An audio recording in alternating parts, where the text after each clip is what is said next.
Hello, good morning. Happy Monday everyone. I'm here sa aming ancestral land.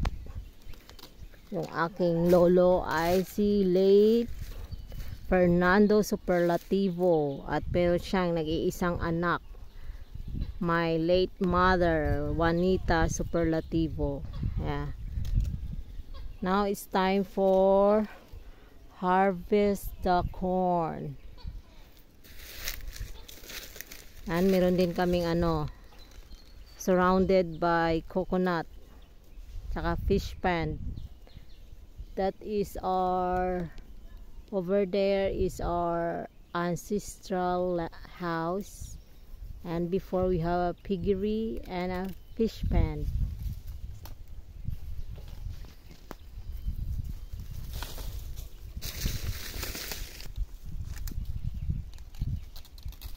To harvest the coconut, the corn.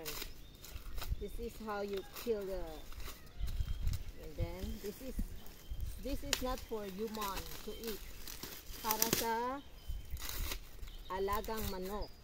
Ipapagiling ko ito, tsaka pagkain ng mga manok, hindi pagkain ng mga tao. It's easy guys, ganun lang.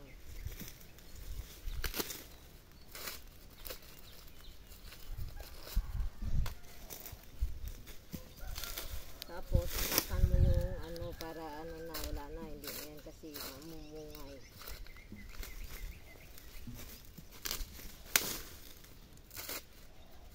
Ganyan lang ka easy guys ang pag harvest ng mais.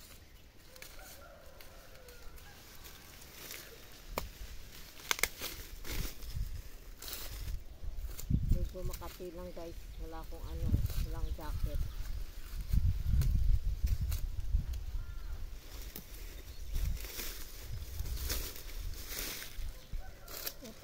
Lapit.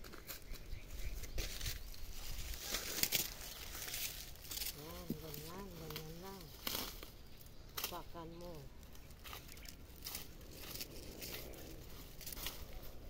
Kasi papagiling yan, pagkain ng mga manok.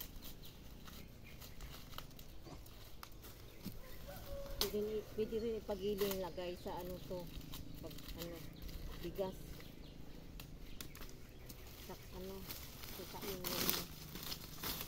Pero ko dapat konti lang ilalagay sa sa bigas.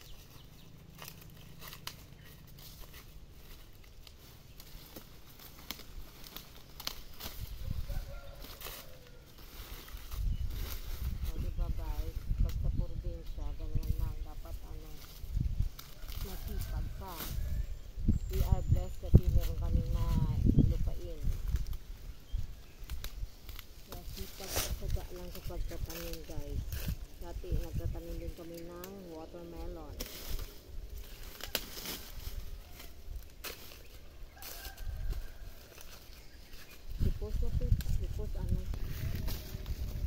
Guys, muna na siya ang ganyan na ang mais.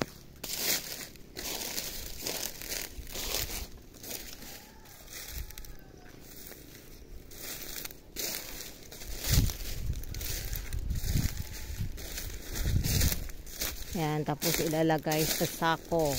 Ayan, para lang yan sa mga manok, pagkain ng manok. Tapos ipapagiling ito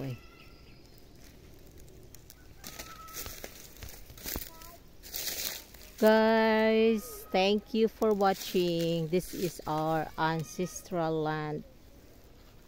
Marami kaming mga niyog. Pero parang lahat wala, hindi Coco juice.